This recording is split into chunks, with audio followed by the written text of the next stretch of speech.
While most of us are all looking at our post-holiday credit card bills, preparing our tax returns, getting back to work, back into the swing of things, and speculating what this new year has in store for us, the small group of elites who actually pull the levers of the global economy, the puppet masters of this wild world, are packing their bags, fueling their private planes, en route to Switzerland. On January 19th, the World Economic Forum begins its annual meeting in Davos, Switzerland. And their PR slogan for this year is a spirit of dialogue, which couldn't be farther from the truth. It's going to be more like a doctrine of dialogue, featuring the imposition of top-down, non-negotiable, bureaucratic, authoritarian enforcement, with no room for dissent, debate, much less an actual dialogue. It's a complete and total doctrine of domination when we read the white papers they've been quietly publishing over the last 6 months. They're not going to Davos to ski, they're going to Davos to finalize the infrastructure for the next decade of control. The global digital IDs, digital money, digital assets, centralized tokenization of assets, regulation of agentic AI, the end of what shreds of privacy, independence, and autonomy we have left. They're building a digital cage, a digital prison, and today we are going to explore the blueprints in order to build our exit strategy. Hello, I'm Crypto Casey, and this is not a conspiracy theory. This is an official narrative. The World Economic Forum isn't a secret cabal, it's a trade show for the ruling class, where CEOs of the biggest banks, heads of state, the central bankers agree on the official narrative of the year. And this year, the stakes are different. They are the highest in history because the technology they've been dreaming about for decades is finally ready to deploy. Let's hit it. Look, the best way to front run the digital prison being built is by setting up our own parallel systems outside of their failing fiat system right now. It's easier than ever to implement, and as we will learn throughout this terrifying video, it's now more important than ever to implement. One, we can get a free account with Uphold, the best wealth management platform that replaces banks and exchanges. By getting our paychecks direct deposited into Uphold and using their new debit cards, we can sever our ties with the traditional financial system, all while earning crypto rewards. Two, we can completely own and control our digital assets outside of their system with Tangent Wallet, as well as use our digital assets to buy anything anywhere Visa is accepted with Tangent Pay. And three, we can remove ourselves even further away while building passive wealth outside of the fiat system with GoBabyTrade, an AI-enhanced robotic, set it forget it crypto trading solution. So scroll down and use links below to redeem all the special offers they have for us to become financially sovereign before it's too late. All right, let's start with Europe. Christine Lagarde, the head of the European Central Bank, Europe's Federal Reserve scam, has been on a media blitz recently, pushing the digital euro. Check it out.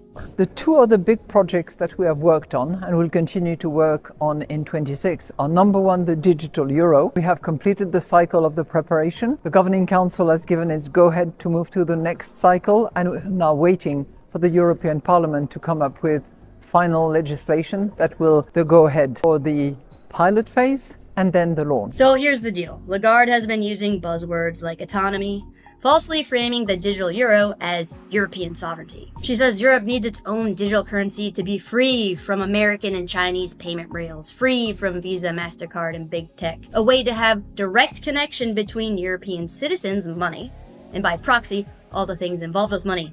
You know, like keeping a roof over your head, paying utilities, buying life essentials, literally keeping food on the table so you can continue to live. A direct connection between Europeans, the government, and the private central bank. Because the beauty of it all with digital money laundering and terror financing risks radically decrease. Hallelujah. Wait, so what does this mean for our privacy? Well, good news. Although the new digital euro cannot be anonymous like cash, where no one knows how we are using our money, the new digital euro offers confidentiality, which means that our neighbors won't know how we are using our money. However, the government and central bank definitely knows everything. And the government and central bank not only know how digital euros are being used, they have complete control over how digital euros can be used. Digital euros are a central bank digital currency that is essentially programmable money. At any point, and any time, whenever they want, they can change how money works. This is the most dangerous aspect for us and the most compelling aspect for them. Check it out. Lagarde point blank says that a central bank digital currency like the new digital euro is necessary for crisis management, which includes capital controls. So for example, if there was a banking crisis and people are making a run on the bank to protect their money, there's no need to close down bank branches. The ECB will just deploy restrictions like freezing the ability for us to withdraw our money. Or, if more likely, when World War is declared. Anyone who is trying to flee Europe to protect themselves, well, good luck. The money will be frozen. You won't have any financial means to escape. They can simply restrict our ability to use our money on plane tickets, trains, gas, tolls, anything we would need to flee a war zone. This isn't theory, this is a stated capability of the digital euro they are voting on. And it's already in practice, has been now for decades. If we want to know what crisis management looks like, what programmable control looks like in practice, look no further than China right now. We are seeing reports of a new class of people emerging in China, the financial homeless. These aren't just people who ran out of money.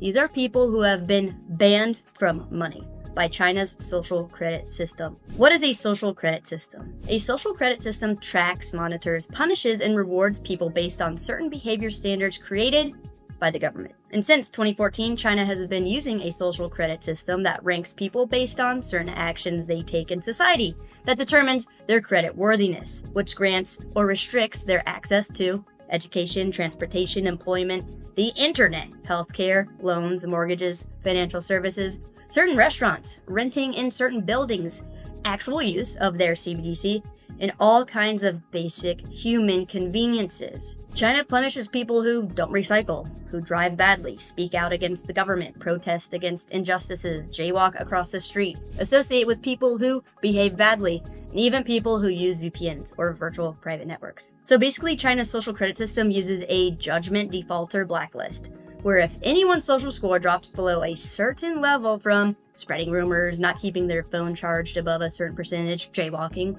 not paying bills on time, they get put on a blacklist that creates a death spiral, starting with losing their ability to spend money, losing their ability to travel to find work, losing their ability to secure a place to live, a death spiral that ultimately ends with financial homelessness. These people end up on the streets not because the economy failed them, rather because the database's algorithm imprisoned them. Last year alone, over 200,000 people in China were blacklisted. This is the weaponization of the banking system. This is exactly the kind of control grid that central bank digital currencies make possible globally, and it's coming to a country near you. For Europeans, sooner than later. Alright, so what else is on the agenda? Next week in Davos, they are finalizing digital identities, digital IDs. And it's not just some digital version of our driver's licenses or passports. These digital IDs are what they call wallet-based digital IDs. They want to link our identities with internet access and with our bank accounts, where the programmable digital money they have complete control over is stored. They are framing this as convenience and security. Just scan your face to access your bank and digital currency. No more passwords, no more fraud. But here's the trap. Once your digital ID is linked to your bank account and your internet access, they have a kill switch. And opting out is not an option. No digital ID, no ability to participate in the economy. The World Economic Forum predicts 2026 will be the breakout year for this tech. So we need to watch out for announcements about global interoperability, which is code for a global tracking system. Nice.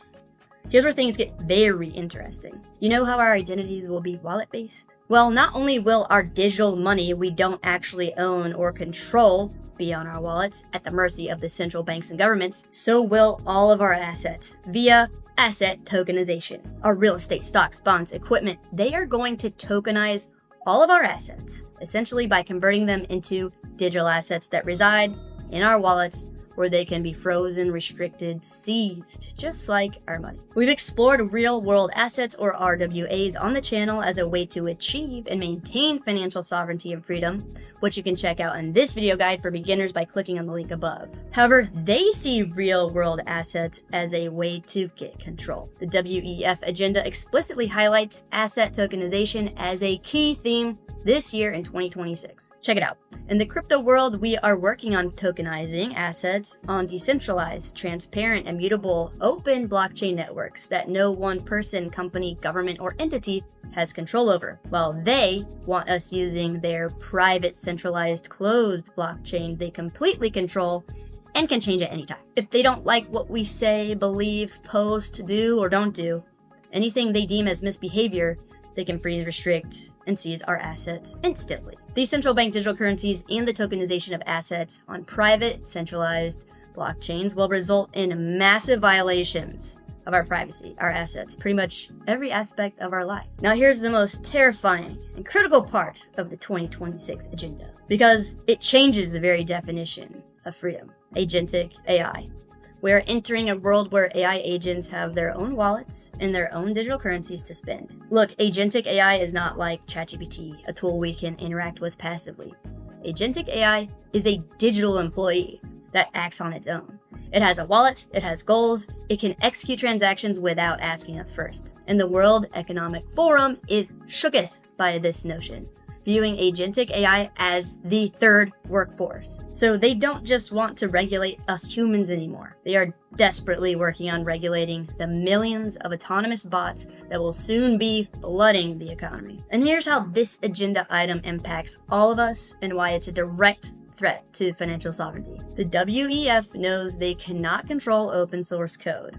So their strategy, as discussed in the AI Governance Alliance papers, is to regulate the identity of the agents. In the future, an AI agent will not be allowed to execute a transaction on the blockchain or access the banking system unless it has a verified digital ID linked to a human. So if we want to run a private sovereign AI that manages important aspects of our lives, it might be blocked. And by proxy, we might be blocked. See, they envision and are actively working towards a world where we own nothing. They want us to only have the ability to rent approved AI agents from their big tech corporate cronies like BlackRock, Google, and Microsoft. And to understand the gravity of this as it relates to us and the future of our lives, we need to realize that we are moving toward machine-to-machine, M2M payments. Imagine our refrigerator in our kitchen has an AI agent that pays the online grocery store's AI agent directly for any food we need. Or imagine our work involves traveling a lot and we have an AI agent that books and pays airlines AI agents directly for our plane tickets. Or books and pays hotels AI agents directly for reservations. Sounds insane, however, by late 2026, a huge chunk of GDP will be robots paying robots. And here's the threat to us. The World Economic Forum wants all of these payments to happen with their central bank digital currencies on their private permission payment rails, which means if we are unbanked, have a low social credit score or whatever, our AI agents will also be deprioritized or blocked. So not only would we be banned from buying a plane ticket, our software would be banned from booking it for us. Our ability to use AI will be restricted.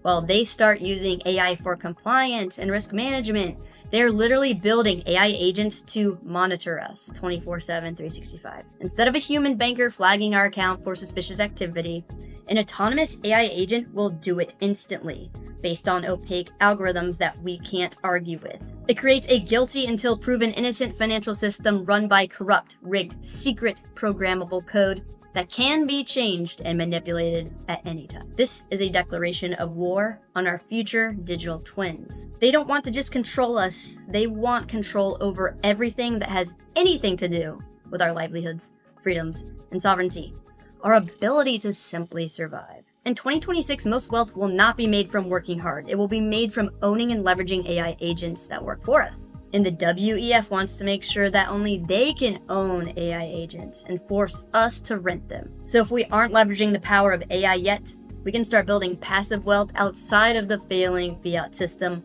with a set it forget it, AI-enhanced robotic trader called Go Baby Trade. Every Wednesday, join us on our live weekly webinar to learn more and ask any questions you may have about how it works by signing up using the link below. Because exiting the traditional financial system before their global digital prison is fully rolled out should be one of our top priorities for 2026. Everyone in crypto needs a Tangent wallet. It's the simplest way to completely own and control our wealth outside of the traditional financial system. The setup and using it is literally just tapping a card to our phone. Only takes like 90 seconds to set up. We can do everything in the cryptoverse. Buy, sell, swap, stake, use DeFi, and now we can instantly spend crypto anywhere Visa is accepted with the new Tangent Pay feature, and we can secure our wealth with a free Uphold account, the next generation of finance, We can ditch our banks entirely with direct deposit, which gives us 4% back in XRP rewards. Uphold just launched US debit cards where we can earn crypto rewards on every dollar spent, and we can spend anything we hold where Visa is accepted. Cash, Bitcoin, Ethereum, XRP, it's amazing. When we trade $100, we get $20 free, so be sure to scroll down and use links below to check out all the special offers they have for us. If you would like to learn how we can use AI to make passive profits in crypto from the constant up and down price action with Go Baby Trade, check out this video. If you would like to learn how the next generation of banking with Uphold is a way better and safer option for storing our money and managing crypto than banks and exchanges, check out this video. And to sign up for a free Uphold account, click on the link on the screen. Like and subscribe for more. Be safe out there.